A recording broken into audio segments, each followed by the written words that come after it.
Hello, everyone. Welcome to the Richest Men in Town podcast. I'm Mike Freeman, and along with my good friend and co-host Tyler Gould, we're excited to welcome you to our little podcast project. Tyler and I are just a couple of middle-aged husbands and dads driven to live our best lives. We want to be better every day, so here we'll be sitting down with great people. Not famous people, but great people that we admire, to learn their secret to living the rich life. Probably not the rich life you're thinking of.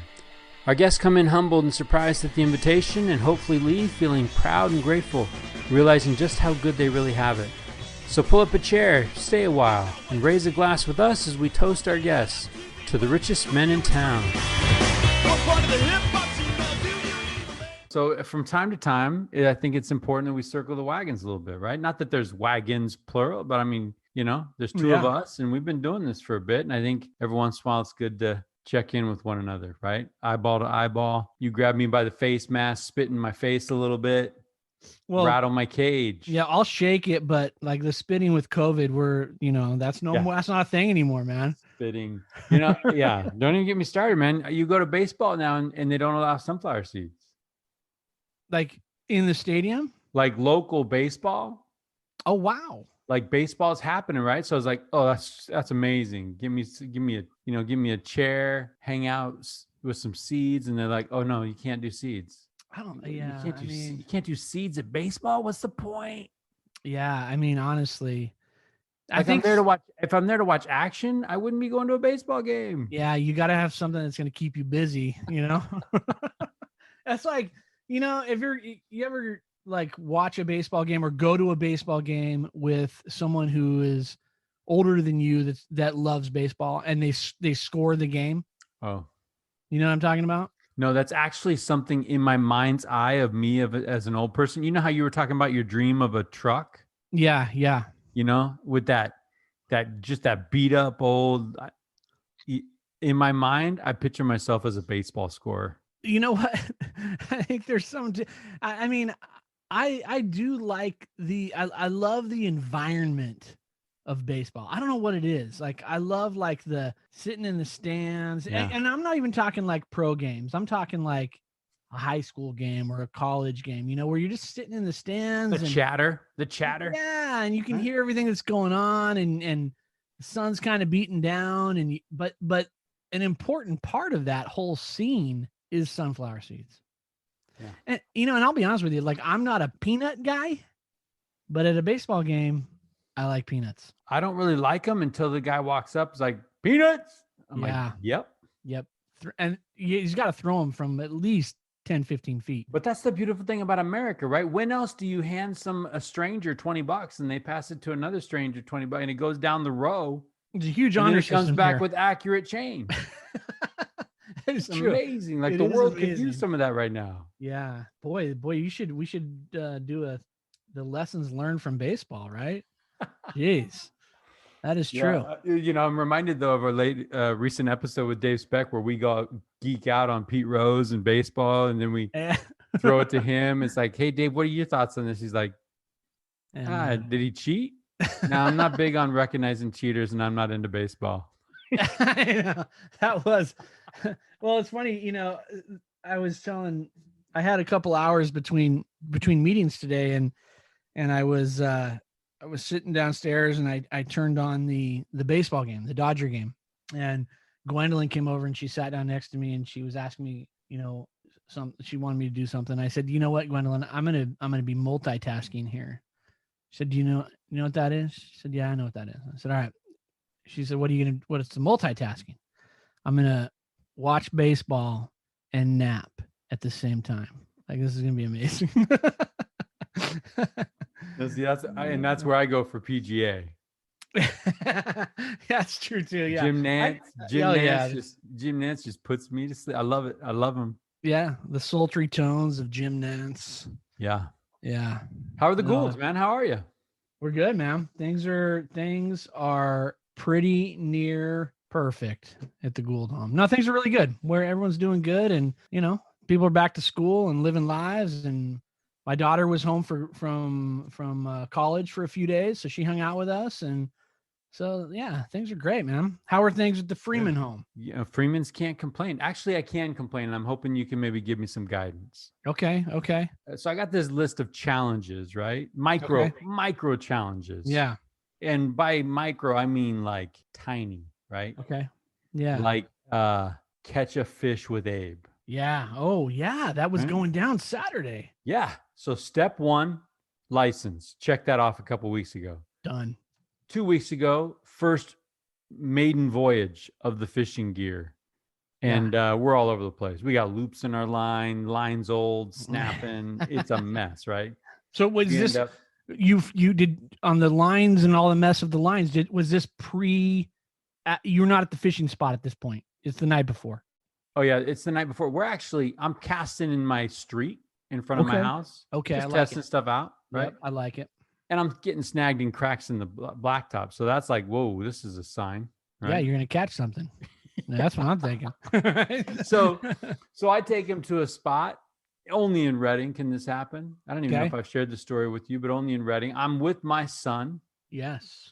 And I'm in a spot and the water's looking pretty good. So I dip the pole and he's right behind me on the trail coming down. And all of a sudden, out of nowhere, a scantily clad female jumps out of the woods. Whoa, where can I ask where you were? Was this like Brandy Creek? Okay. Right? Yeah. Creek feeds into Whiskey Town. Yep, yeah. Whiskey Town's a park here, recreational area. Scantily clad, but she was clad. Scantily clad, but she was clad for now, because here's where it goes. Right? She goes, hey, can I have this spot for like 30 more minutes? Oh. And I was like, the spot, like this is, it's a public place, right? Like what? I'm not sure. And she's like, I'm shooting a risque photo shoot and I need this spot for 30 minutes. I'm like, say no more. Let's go. I walk away. And Abe is, what's going on, Dad? What's going on? He's like, we need to go. And he's like, why? What's happening? I'm like, they're shooting a risque photo shoot. And he looks over at the girl and is like, that girl? I reveal one of life's great truths that I say, Abe, yeah, unfortunately, those that are willing to show it shouldn't. So I knew we were off to a rough start at that point. I like small creek fishing. I'll take some river fishing. Yes.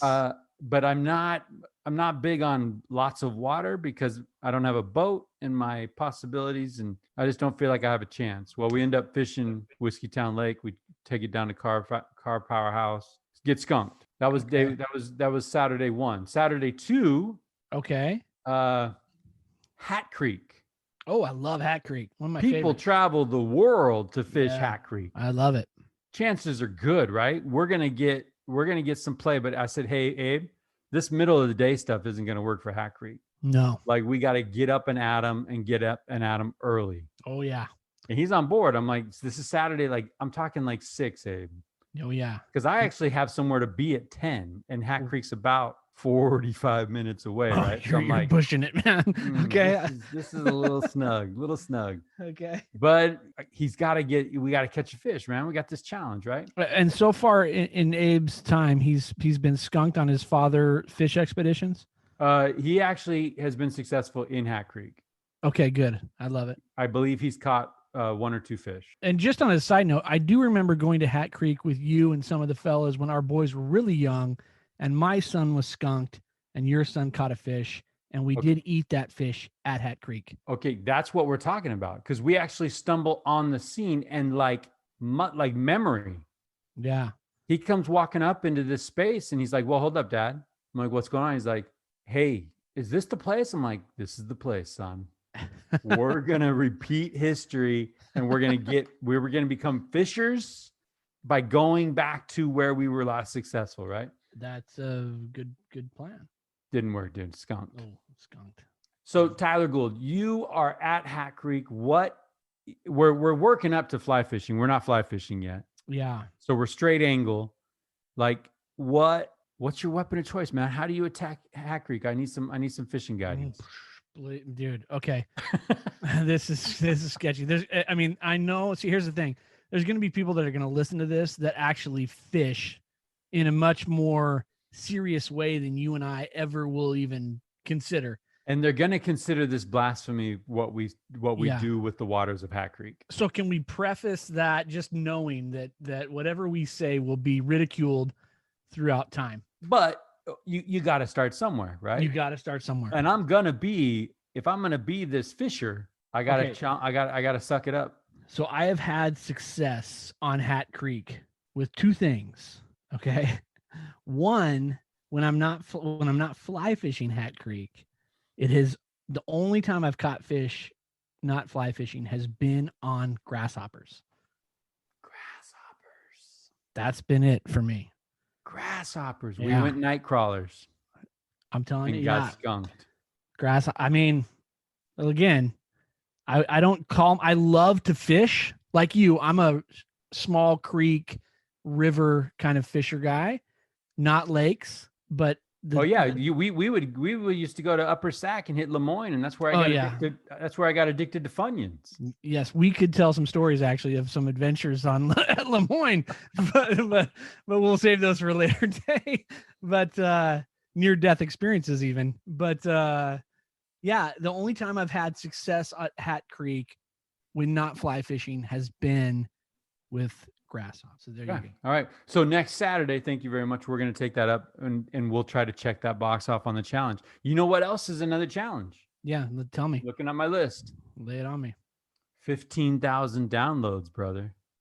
It's right there. It's right around the corner. 15,000 downloads. So chew on this, Tyler. Yeah. We're coming up on our year of launching this thing. Crazy. I believe we were down at your place June 12th and hit the launch. And just like that, I think we started with like 4 or 5 episodes, and here we are at middle of May, right? Yeah. And we're looking at that anniversary. And to date, we have 13,672 downloads, brother. Yeah, it's think about that. That's great, man. It's been great, right? 46 countries. Yeah. Huh? Yeah. You know what? That's a good thing. I mean, I'm wondering how many of the 46 countries actually understand what we're saying. Maybe they stumbled into the wrong venue, but no, it's awesome, man. I mean, it's funny because today I got there was a text message in a group thing that I'm in that I don't check very often, and they referenced Richest Man in Town in that group. So how about that? So that's what I have to look forward to, right? 15,000 downloads, and it's right around the corner, man. It's gonna happen. It's gonna happen. So that's got me thinking. Let me just throw this out there, and I might have thrown this out there before. I've got this thing, and I don't know what it looks like, and you might poo-poo this thing, right? But that's a number that I'm chasing, and I think that there's something valuable to chasing numbers. Yeah. Right. As long as this show talks about what that rich life looks like. And as long as we're chasing the right things that are going to add richness to our life. Yeah. Let me throw this number out to you. Totally vulnerable. 88. 88 is when I go to my screen time. That is the average number of pickups of my phone in one day last week. Okay. And 88. I got to be honest with you, Mike. I lack context on 88. What is the average number of pickups for the normal person? It's got to be crazier than, it's got to be less than 88 times. You think? Okay. As a person that talks about being present.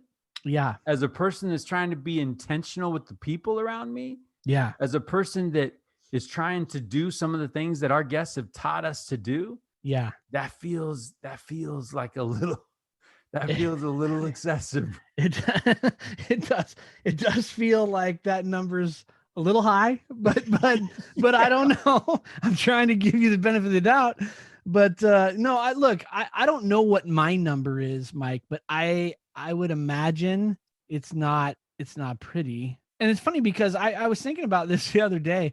I was sitting on the couch and I'm looking at my phone, just doing nothing. There was nothing actually to look at. I was just maybe Googling, the distance between here and Mars. I don't even know. You know what I mean?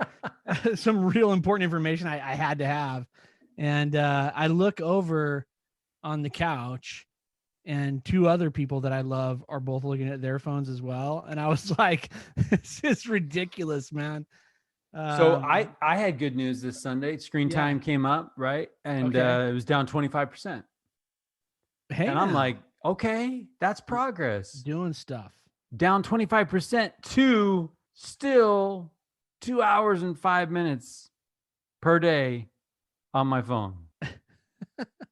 2 hours and 5 minutes. And but Tyler, I'm a book person. Like I'm a paperback in my hand book person. Yeah. So I can't even say to you, oh, that was scripture study, brother. Right? Or oh, no, that was like, that's me wasting 2 hours and 5 minutes. I'm sure there's a little bit of work sprinkled in there. So here's the thing. Here's the obsession that I have. Okay. When you and I play golf, yeah, you got a scorecard. Right. What are you playing up against? You're not playing me. What are you playing up against? My last round. You're playing your best, right? Yeah. And you'll know the best by keeping score. Yeah, absolutely. What would a score card or a scoreboard look like for life? Like what could you look at and be like, okay, I'm winning? Or what could you look at and be like, here's a challenge. Here's another one of my challenges. 7 days, smaller number on the scale. 7 days consecutive. 7 days, each day is moving down. Haven't gotten there. I can give you 4.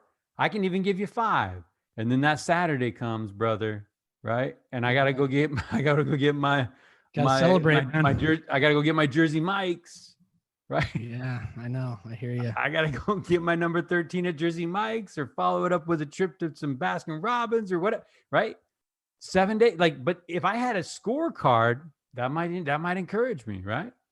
Okay, something so again, that kind of marries the idea of like keeping score and that idea that we've talked about before of like, what are you carrying as a reminder? So this is sort of like, look, I like this. I like where you're going with this. I want in on this. I want a piece of this. I don't know what I'm going to be tracking, but I want to track whatever I can track. Okay, that's beautiful, because I like the word tracking also, because like when you turn on sports, you can instantly get kind of a game summary by some little ticker thing happening down here in the bottom of your screen. Yeah. You turn on baseball, you know the inning, you know the score, you know the batter, you know his current average, you know the pitcher, right? All there at a glance. Yeah. That's what I'm talking about. Like having in my pocket. I like it.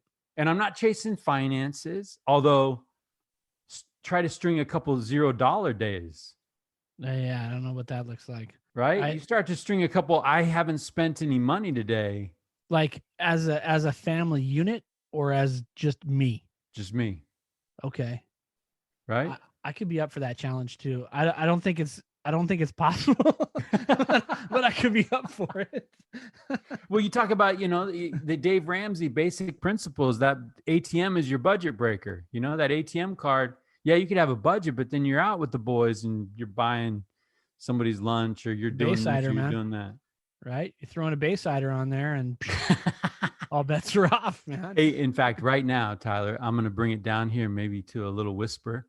I've got an anniversary coming up this weekend. 23-year anniversary on May 23rd. So it's cool numerology happening there. Congratulations, my friend. Well, I don't own a credit card, brother. Yeah. So me and Kelly Freeman are going to go have some time in Sacramento. Awesome. She doesn't know this. Okay. But it's been booked with an ATM card. So in the middle of the show, you could hear a rather large scream. Oh. Because yeah, she doesn't know it's coming. Yeah. And you jump on. Well, asking Kelly to charge up the old prepaid so you can hit an anniversary gift doesn't work out so well either. So we got to give you some history for our listeners. The prepaid. The Freemans had this improvement strategy on personal finance, on family finance. And one time, Kelly Freeman tried to put Mike Freeman on an allowance, and the allowance was put on a travel card. Your bank might offer a travel card. You prepay it, you load it up with the dollars, and when the dollars are gone, the card doesn't work. So we rocked this, and I'd be hanging out with the guys and be like, hey, let's after some ball or something, let's go swing by and pick up some breakfast. On me. Yeah, that would. And we'd all have a good old time. And then that check would come and the bill would come, and I would whip out the prepaid and be like, hey, let's just see what this does. It was like a game of roulette, It's like, just roll those dice, man. Let's see what happens. Prepaid card roulette is what we would call it. Yeah. And most often breakfast was on someone else, basically, is what happened. It came up just a bit short. I knew if I was in the single digits of the month, I was solid. But by the time you start hitting 12th, 13th, it's like, let's just see where this goes. You know what? I'm on board, Mike. I think that we need to come up with a system of what we're going to track, and we have some accountability check-ins. But minimize that, right? Like when I was called to the stake presidency, we had somebody give us a challenge, and they said, okay, here's the thing. You're going to be doing this. Let's say you're doing this 10 years. Right. That's daunting. Let's say 52 weeks in a year. Let's say you have a couple weeks off for vacation. So maybe you're at 50 times 10. So, 500 weeks you're going to be doing this. What if you ministered to a person a week? Like really reached out. Yeah. Checked in. Yeah. Uplifted, right? Right. Strengthened. That'd be 500 people. Yeah. Per the 4 or 5 of us in this group. Yeah. That's what I'm talking about, right? Like that, I could see one being on my scorecard. Yeah. Like one, like, have you had that experience where you prayerfully have had somebody come to mind and you've reached out and you've tried to strengthen them? Honestly, we should be doing that every day, right? Yeah. Yeah. Once a week. Come on. That's not that hard. Well, I think, no, I agree. I think that's a very worthy goal, but I think that we have that sort of built into our journaling system that we're involved in, Yep. Yeah. He's coming, right? Lawson's coming. Yeah. The monk manual, we dropped that again, and he's going to be on the show in a couple weeks. But I think that there's been times, and I haven't been consistent at it, but in part of my planning on a daily basis, I have been looking at writing down individuals' names in the section of how can I give back, right? I think that's the section. Mm-hmm. And so and every once in a while I'll do that, just write down someone's name if I feel so inspired. But I do like the idea of being more intentional, making it an intentional event that happens every week or every day or whatever that is, Yeah. So when I go to the doctor, yeah, they've got vitals. I love that idea of vitals. Yeah. They've got a handful of numbers that are vital indicators of a person's health and well-being. Yeah. What does that look like for life? Like what is the idea of that look like for life? How many of us are walking around thinking we're strong in life, but we don't have any indication of it. We don't have any progress indicators. We don't have any vital statistics. And sadly, when things hit the fan, some of us hit the fetal position and suck our thumbs and call for mom, right? Yeah. I think the difficulty there is how are we defining healthy, right? What are the vital signs that we're going to measure, because if it's, what do I have in the bank account, or what's the car that I'm driving, or what neighborhood do I live in? Right. I mean, we could have all kinds of things that we throw up on that list that aren't bad things, by the way. you know, but they're probably not the best indicators of where we're at. You know what I mean? So I think that the step one is defining what are the vital signs that we actually want to uh, to track. That sounds like a town post, Yeah, it does sound like a town post. right? Throw it out to the town and see if we can gather some Mm, things. And I think if you had a hand, just two or three, and you could literally be like, Mike, how's that going? And I'll be able mm, to say, you know what, 5 days, didn't hit 7, right? Or you know what, got my 1, but like, and you and I understand what that is, and it's a quick check-in. You could even put yeah, it into every week. yeah. You can put it at the front of the show, and people that know, and if they don't, they might be wondering what the heck is going on. But that could I be like, that's my vitals, and that's where I'm at right now. Yeah, I like that idea of letting the town weigh in, man. I really do. I Yeah, think let's that take it. Let's take that to the town. The other thing yeah, that I'm doing, so I love me some Monk Manual, yeah, and I'm adapting because I'm starting to look at life after that 90 days. Right? yeah. You're probably there. I'm getting close. I'm getting Yeah. close. Yeah. So I'm like trying to figure out, okay, what does this look like after the 90-day challenge? And so I am kind of converting over my moleskin notebook approach. Yeah. And we should honestly probably have a whole little video segment on even what this looks like, similar to Lawson's being and doing, Yeah, because I absolutely. really think that there's some practical strategies that people could use to, and if it helps, great. If it helps us make sense of what our process is, then all the better. But on the right hand side of every day in my moleskin, I list 12 virtues. Okay. And I've talked to you a little bit about this before. Honestly, 12 is too many, but I can't let go of one. The thinking is like, it would be awesome when Mike Freeman is dead that they referred to me as these things, right? The Right, right, 12 right. things are Yeah. true, strong, compassionate, still. Ryan Holiday, stillness is the key. Selfless, prayerful, humble, bold, brave, present, diligent, reliable, grateful. All good things. Yeah, you start to feel it's actually Baker's dozen. There's 13. And so what I do, Tyler, at the end of every day, similar to that habit of checking, at the end of the day, kind of wrapping things up in the spirit of Monk Manual, is I literally go school teacher and grade myself. So A, you're giving B, yourself C. a letter grade by each virtue. Yeah. And there's times when, as you're reflecting on the day, it's like, yeah, I was true. I was true to that friendship. I was true to some promises I've made. I was true to, some commitments. And there were times when it's like, you know what, you kind of let that one go. Yeah. Like, I don't know, Tyler. I'm gonna get way vulnerable on this one. The other day, I'm hanging out at work, and I start bringing up some like stuff from back when I was a knucklehead kid. Okay. And I'm not sure like why I do that from time to time, but from time to time, it's almost like I'm trying to earn street cred or something. Right, right. Right. And I got to tell people that I was this other person. That other person is dead and gone, did things that I just don't do. They're Right, not in my right. heart.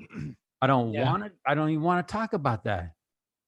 And it comes up, and it comes up in a weird way, like almost not rejoicing in past transgressions, but like trying to get people to think, oh, he's not such a Stuffed shirt. yeah, Yeah. right? Like, what is Yeah. that? That's not true. So on that day, when the word true comes up, it's like, oh, Yeah. kind of suck that one up, right? Yeah. And I know God and Jesus Christ are looking down like that, Mike. I love that guy. But come on, Mike, let that go. Yeah. Right? That's paid for. That's taken care of. Yeah. That's you've been redeemed from that. Why are you bringing that up? You know, You always do in these certain circumstances, man. Like, stop doing that. that's a hard thing, right? Because we talk about, and we've had, I think about Quinn Lowry talking about, comparison being the thief of joy. And it's funny. I was just talking tonight about to some youth, some young people, and I was telling them, like, life is rough, and you have to have these fundamental truths that are like that are part of your DNA that you can just fall back on, that are just, they're unshakable, so no matter what happens, yeah, you can be pushed around and tossed around and kind of beat up and find yourself in weird situations, but those fundamental truths are the things that you're going to lean on that are going to get you out of it, but I think that no matter what, and look, 46 years old, I shared this experience, right? I'm around a bunch of people at work, and hey, we're going to go out and get a drink. Tyler, come with us, blah, blah, blah. I give them the list of reasons why I'm not going to go, but that's not why I wasn't going to go, And I think that we can find ourselves in that spot. We just got to, somehow, as a people, right? This is a human nature thing. We've got to figure out how to be, to not be as concerned with what everyone else is thinking. I'm guilty of it. I mean, it's just, I don't know how to escape it, but it's funny because when those things come out of my mouth and I'm in those situations, they're leaving my mouth and I'm just like, dude, what? You know what I mean?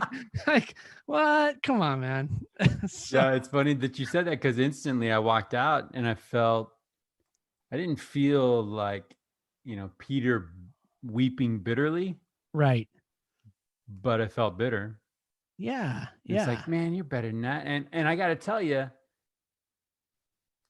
with that one, I just need to do it less and less and less until that goes away too, right? That's just part of that refining process where, and I love what you said about fundamental truths, because honestly, the beauty of that fundamental truth, and as that young person's listening to you and thinking, why do you need those fundamental truths? Like, it's a storm out there. It's relentless, right? And it's relentless. And I was recently just in church today, and someone was talking about the words of the prophets being beacons. Yeah. And that's what that is.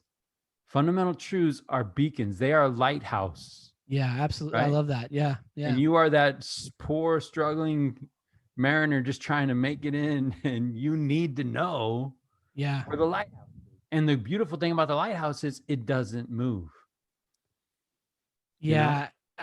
If truth was totally a moving target, we'd be done for. Right. And it's funny too, because I love the visual of the struggling mariner on the sea, kind of getting pounded by the waves. But that's a hard thing, Mike. I mean, it's funny because here you and I are talking about this. We're 46. I'm 46. You're 45 for a few more weeks, but here we are talking about this at our age. And it's like, it's an issue that plagues people forever. Right. I mean, at what point do you get to the position where you're like, I don't give a rip? It's funny because I kind of pride myself on that attitude. Like, I don't give a rip, man. I am, this is me, and I want people to know me, but there still are times where I'm like, nah, I really want, I'm going to show you what I once was, Mm-hmm. And it's not a position of strength for certain. No, right. And if those kids listening to you could understand, when we ask every episode, we end every episode, what does it mean to you to be the richest man in town?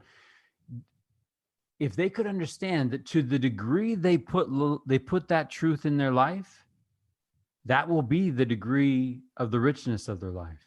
Yeah. You want 50% happiness? Look at that truth and pick and choose. Well, and I think if you have these fundamental truths, right, that you make part of who you are, when we talk about how do I define the things that are important in life, it no longer becomes, well, it's the car, it's the house, it's the neighborhood, it's the whatever it is, because now you start to look at things differently, right? It's the it's my children, it's my family, it's my relationships, it's my friends, those things start to become the things that you want to measure yourself by.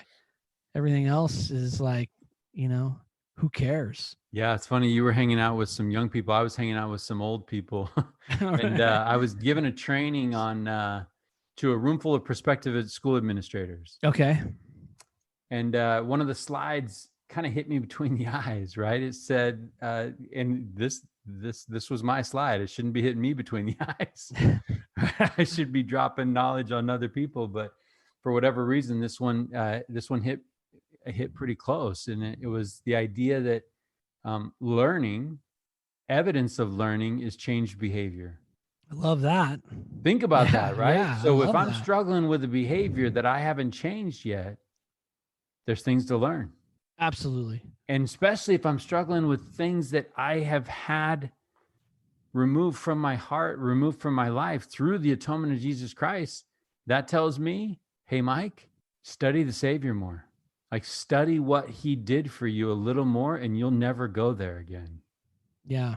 If you knew truly, Mike, if you knew in the front of your brain what it took to make those shenanigans not a part of me, yeah, there's no way I'd be celebrating that. There's no way I would be vaunting there's no way I would be having those conversations with people about what I used to do. If I truly knew and kept in my heart the things that it took to make that happen. I was thinking of, at the end of in that great book, in the Book of Mormon. I don't know if you've got one handy. I don't know if I have one handy. I do. Let's do that. Moroni, chapter 9, verse 25. I love this thought because Mormon's talking to his son, and it's hard to be these guys right now. In the context of these verses, like, believers are being persecuted, and it's just rough. Right. But he ends with verse 25 in chapter 9, my son, be faithful in Christ. May Christ lift thee up, and may his sufferings and death and the showing his body unto our fathers and his mercy and long suffering and the hope of his glory and of eternal life rest in your mind forever. There's those fundamental truths, right?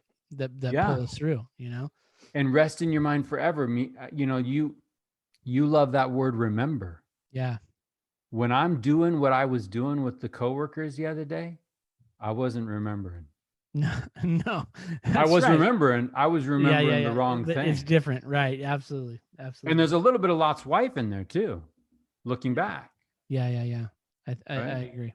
Looking back. So, but I think too, I think the important thing too is, and I hope that this is a point that that not we, but our guests have illustrated over and over again, is the idea that redemption is there, right? Like change can be had at any time, and I, that's the other thing that I hope people embrace and are excited about, is the fact that, I had someone close to me one time tell me, I am what I am, right? And I can't change who I am. I am what I am. And I think, man, that's the most hopeless thing I've heard someone say. I think it's exciting to know that, hey, all right, let's hit reset again, and we're gonna fix this thing. And I think that's it's funny, Mike, because here you are having this conversation about, I want to delete those conversations and get that out of here. But you've got to have it. You got to have those conversations before you can have that realization that says, this is not an empowering topic. You know what I mean? Right. This is not something that lifts me or anyone else to a better place. Well, and you know what it does? It vaunts me up. Sure. Right? It raises me up in the sight of maybe some people. They think, oh, Mike's overcome some things. That's kind of cool. No, Mike didn't. Yeah. That puts the emphasis, that puts the attention in the wrong place. And you know what? We're all there at times. I think, we had this discussion. Who was it with? About pride, with one of our guests about pride. I mean, we all want to belong. We all want to be accepted. We all want to be, we want to have people rally around us. And sometimes the path of least resistance is that, you know, sharing things that maybe will get people excited about us for all the wrong reasons. Yeah, I'm having flashbacks as we have this conversation. I'm having flashbacks to that "We're Not Really Strangers" game. Yeah, totally. I can't remember what episode it was where I threw a couple of those cards out, and one of them was, "Have you changed your mind about anything recently?" Yeah. It's a great question. And this show, this podcast project has really helped me change my mind. About so many things. Well, it's interesting. I was talking to someone the other day, and they were telling me how they've been listening to the podcast, and they said, I can tell, a difference in you, that you're doing some things. And I was there we go. Yeah, and I was telling him, I said, well, you know what? Here's the thing. Like when we put ourselves in a position where we have conversations, and look, Mike, you and I are lucky because every week we get to have a conversation about, some really powerful things with some really powerful people, So, my comment to him was just that, man, that's the key though, right? Is that we have the desire to do it. Like we want to change, and that's in all of us on some level, but then we get ourselves around some people that are willing to say, hey, Tyler, man, it's not working, dude. Like you gotta do some things differently. And get yourself in that position where you're okay with that. You're comfortable with that, I kind of dig the idea of someone coming up to you and saying, hey, I can see some things. Because let's be real, when it's really bad, improvement's easy. You remember back in the day when we were taking pictures of our side yard, right? And it was like, whoa, Mike, that side yard is a train wreck. Well, that's easy to clean up. It's when you get it cleaned up, can you keep improving? Yeah. And I think that's the challenge, that noticeable changes. And I love that idea. I think we've even had that conversation where, if your kid went from the car was a total mess to all of a sudden the car is looking pristine, you would ask what the heck happened. Right. But for whatever reason, when Jesus Christ is in our lives every day, those drastic changes aren't so obvious. Yeah. But having somebody be able to see that, hey, I can see that you're working on some things. For me, it's like I just say, yeah, I got my hair cut. Well, yeah, I was going to say, it says one of two things, right? That the last time I ran into this guy, I was a complete flaming wreck. You know what I mean? So it's one of two things. But I do think that the pursuit of change, going back to tracking, right? Tracking what we're doing. I love that idea. Look, I mean, think of it like degrees too. When I say by degrees, what do you what comes to your mind? Like scripturally or what? Like that's where right out of the gate, I'm Alma 47. Yeah. But, I mean, we're poisoned by degrees, right? And usually we think of that as a demise, right? Or you think of, how do you boil the frog? You throw them in some water and you slowly turn it up. Yeah. And then pretty soon that frog's desensitized and never even knew that they were in boiling water. Yeah. But the same can be said for our lives for the better. For sure. If we can identify a few things and just watch that needle, watch that one, not 17 of them, but I'm going to be a good friend and I'm going to reach out intentionally and try to strengthen and edify with one per week. Well, and I'll tell you, Mike, here's how I measure it. Seriously, right now in my life, it's within the walls of my home. The three people that I got left here, how they look at me and react to me is my measurement. You know what I mean? Like if I'm doing what I need to do, I see it in them. If I'm not doing what I need to do, guess what, man? I see it in them, you know?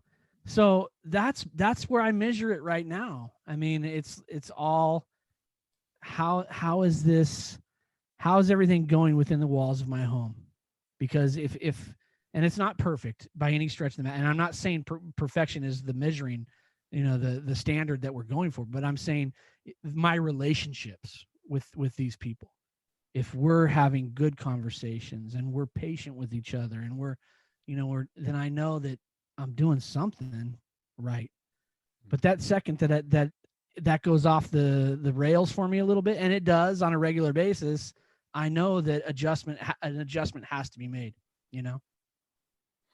Yeah, when you say it like that, it's almost like, well, if we developed a scorecard, maybe we should hand the scorecard to our wives. Yeah, and our kids, right? I mean, absolutely. I mean, I think Get a 360 evaluation every Friday or something. They'd gladly fill it out, That'd be the one thing I could count on. Hey, did you guys do your chores today? No, but here's your scorecard. I do think that idea of tracking could help with an interesting thing of, as you consider strength.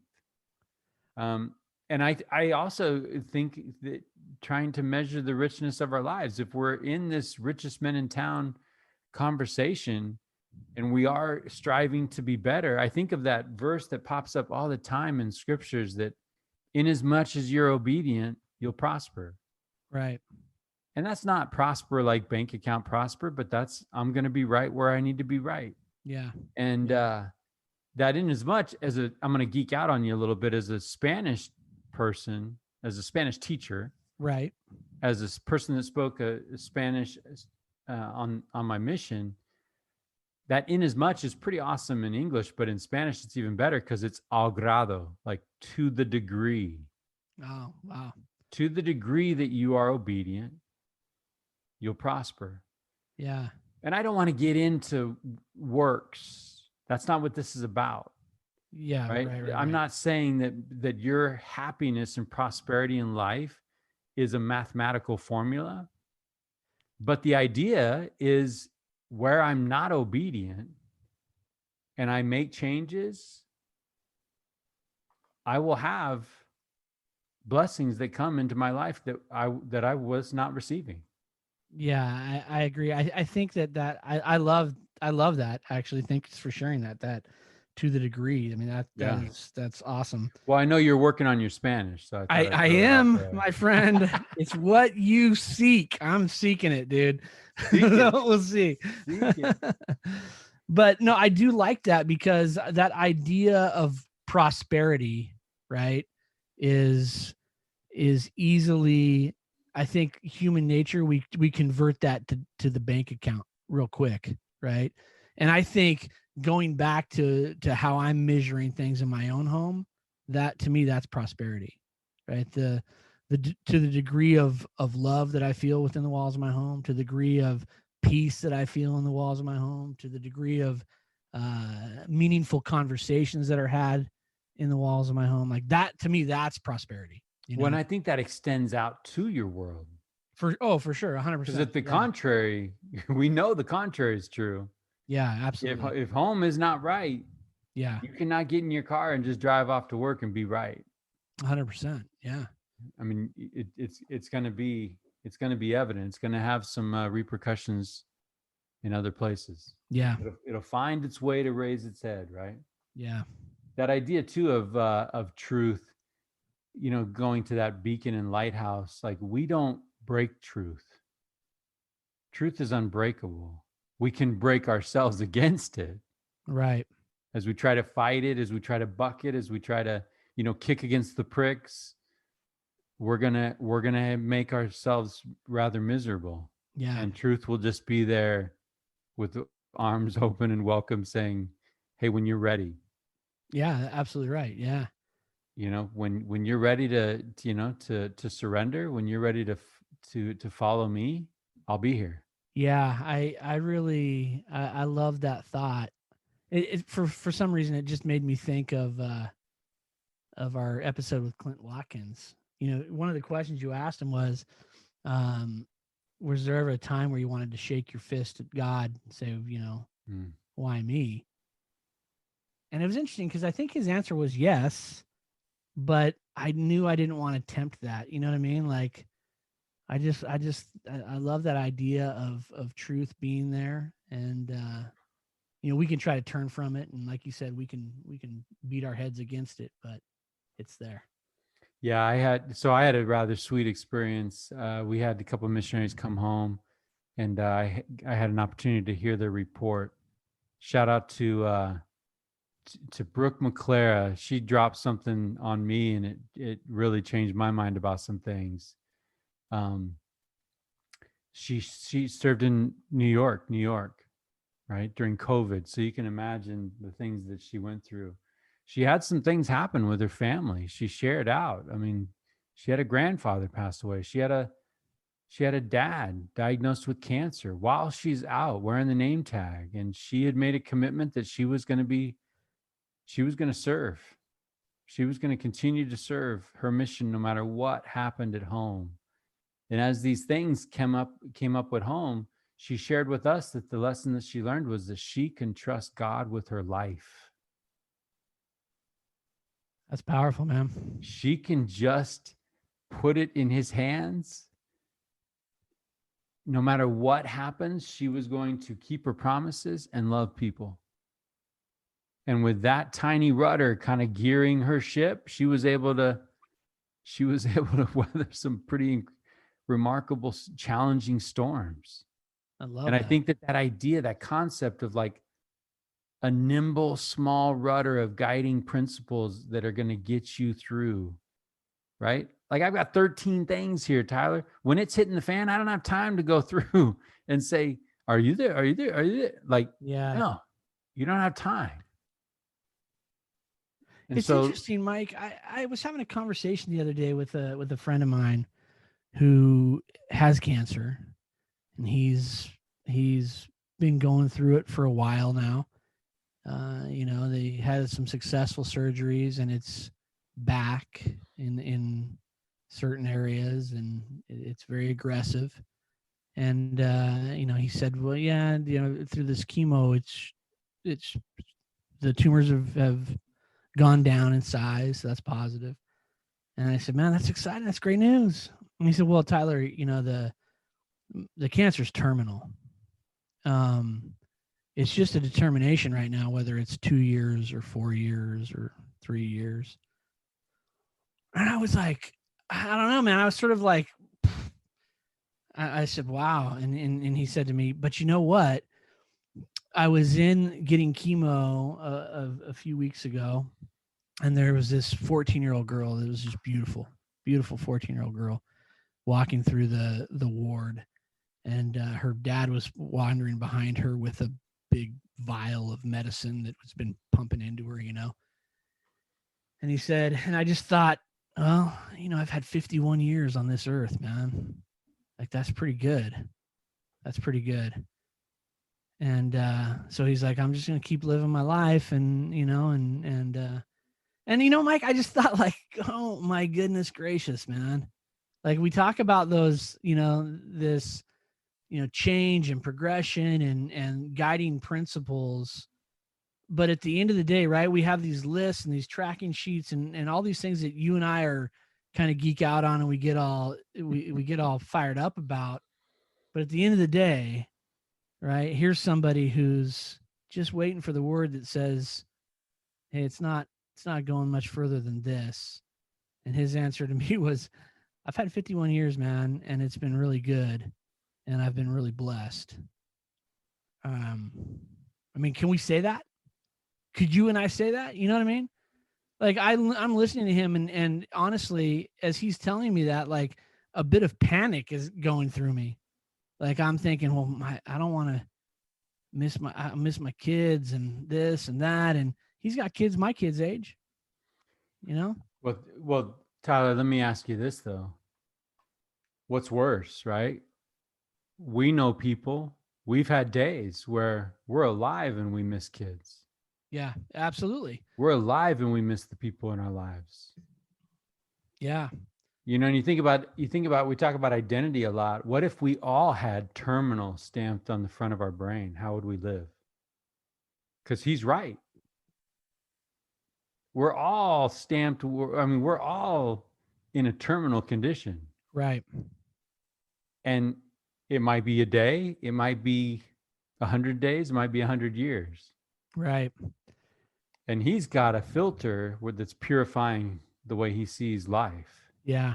And it's a rough one. And I applaud his courage and that 14-year-old's courage. I applaud the people taking care of those folks. And, you know, but it always brings me back to Robert Browning Hamilton, right? That poem. I walked a mile with pleasure. She chatted all the way, but left me none the wiser for all she had to say. I walked a mile with sorrow, and ne'er a word said she, but oh, the things I learned from her when sorrow walked with me. Yeah. You know, like he's in a walk right now, and the walk that he's in is teaching him life in its purest. And I think that the challenge for us, man, how can we live like that without the diagnosis? Right. How can we suck the nectar out of life, out of every day, right? I mean, we're about to put this day down. Yeah. We're going to wake up tomorrow. Sun's going to come up. What are we going to do? You know, what are we going to do? It's funny because, you know, we started out this conversation talking about the scorecard, you know, and what does that look like? And in my mind, as we start that conversation, my scorecard is very complicated. I've got columns and going for days, you know, and then I know that's what I do too. And it's like, that's not the point. Right. And as we're sitting here talking about, you know, my friend who's in his diagnosis, I'm thinking that scorecard should probably have like 4 things on it. You know what I mean? Yeah. And, So shout out to Shasta High Musical. So our boy Gavin Spencer, director, this year was challenging, right? So they put on an encore performance, and they had just recorded videos of some of the great songs that he has performed or that his kids have performed in previous musicals. They ended the show, Tyler, class move. The stage was all green. It was a green screen, right? Okay. The stage was green, the backdrop was green, and he dropped in the footage that the kids performed to. Yeah. But for the last song, he had them sing "Seasons of Love" from Rent, and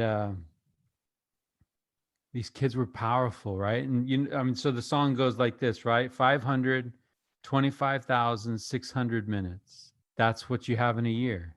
525,600 minutes in daylights, in sunsets, in midnights, in cups of coffee, in inches, in miles, in laughter and strife. In 525,600 minutes, how do you measure a year in a life? How about love? There it is, man. How about love? How about love? And what if that's the scorecard?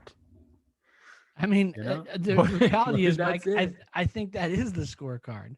Yeah. You know, I mean, the scorecard is probably how have we loved, right? And have we allowed people to love us, you know, because I think that's probably part of that equation. I'm sure I keep people at arm's length that don't deserve to be, you know what I mean? Yeah. Could you imagine if it was as simple as that? Could you imagine if it's just Moroni 748, right? Pray with all the energy of your heart that you'll be filled with this love, charity, the love of Christ. And, you know, my 13 virtues, that's all under an umbrella called charity. That's it, right? We could distill all this down to just that one thing. And did you love? Yeah. Did you love unconditionally? Yeah. Did you love, you know, and charity loveth not itself. It never fails, right? Do we give up on people, or do we just continue to love them? I think John and Paul had it, right? It's like, all we need is love. All we need is love. But I love it, Mike. I love we got work to do. We got some work to do. We do have some work to do. And here's the thing, to our faithful members of the town, we are going to task you with helping us as a group come up with the right scorecard that'll get us where we need to be. I think we've made some headway. That scorecard is, unfortunately, all my columns are being deleted, and it's probably pretty. And I think simple. in a couple of weeks we sit down with Stephen Lawson and we talk to him about, hey, Monk Manual, you just need to introduce a scorecard as well. Like I literally, Tyler, I picture myself going and grabbing my keys, grabbing my scorecard, putting it in my pocket. Well, it's funny. I had the thought the other day as I was doing some Monk Manual. I said, man, you've got to get this thing into an app so I could. But then I thought, boy, doesn't that defeat the purpose? I'm just going to pick up my phone and punch stuff in really quick. I'm like, I want to be intentional. I need to be thoughtful. I've got to force myself to really consider things in life, you know? Wouldn't it be cool though? Not cool. But like, let's say I've got this card and it was literally about how did I love? Yeah. And let's say I get hit by a car and I'm rushed to the hospital, right? And they're getting ready to save my life and the doctor reaches into my pocket and that's what I'm holding. Hopefully your score is good because that's going to be a motivator. You know what I mean? I love the concept though of carrying it on me every day and just as a reminder. We all do these things. We have these reminders. We have these things. I got to tell you something. I was talking to somebody. This person shall remain nameless, but you know this person. Yeah. This person's driving a Tesla, a new Tesla. I'm hanging out and this person opens up their wallet and pulls out an EBT benefit card. He carries that as a reminder. He carries that as a reminder of where he's been. Yeah. And how low and how many, how he struggled. Yeah. Love the idea of carrying something that helps us keep track, right? Helps us keep score. Well, I'm thinking, Mike, we've got some work to do after tonight's conversation because I envision, I just think about the 3x5 cards, and the incorporation of that scorecard into that is would be kind of cool. Well, that verse I just read in Moroni, that's going on my 3x5 card this next week. I will be carrying that around. I love it. So, Tyler Gould, man, it's good to catch up. It is good, man. I appreciate the conversation tonight. We got some work to do. I think we're gonna, rally the troops and see if we can't get them to help us out a little bit. Well, and hopefully those kids listen to you. Hopefully those kids listen to you, and hopefully we all line up our lives with that foundational truth, right? That beacon. Yeah. It's good stuff, Mike Freeman. Tonight was fun, man. It was fun. It's always fun. 15, right? Here we go. It's always fun. We are heading to episode 100 one of these days, right? And 15,000 downloads. And I'll be able to check that challenge box. By the way, I just texted my brother on the secrets for fishing Hat Creek, and he gave me the lowdown. So, oh yeah. So next Saturday, Abe Freeman and I are not going to get skunked, and we're going to crush it. So fish, fear us because we're coming for you. Oh yeah. And we're coming with jumbo red worms or fish eggs. Oh man. Fish eggs on size 6 or 8 hook. I love it. We need photographic evidence. Please take pictures. We will, because Kelly won't cook them, so we got to take pictures. Yeah. You know me, I do this thing where if I catch a fish, I actually rub it all over my body, so I will smell like fish. So when I come home, there is no question that I caught fish. That's good. I like it, man. I'm gonna have to incorporate that same. I have to do these things because my integrity is shot when it comes to fishing. Because one time I actually bought fish from someone downstream, so that I can come home and look like a successful fisherman. And the depths. Hey, you know what? You've come a long way, Mike Freeman. You've come a long way, and that's what it's all about. We're coming along. We got miles to go before we sleep. Miles to go. All right, my friend. Have a good night. Let's do work tomorrow, huh? Let's do work tomorrow when the sun comes up. See you later, man. All right, man.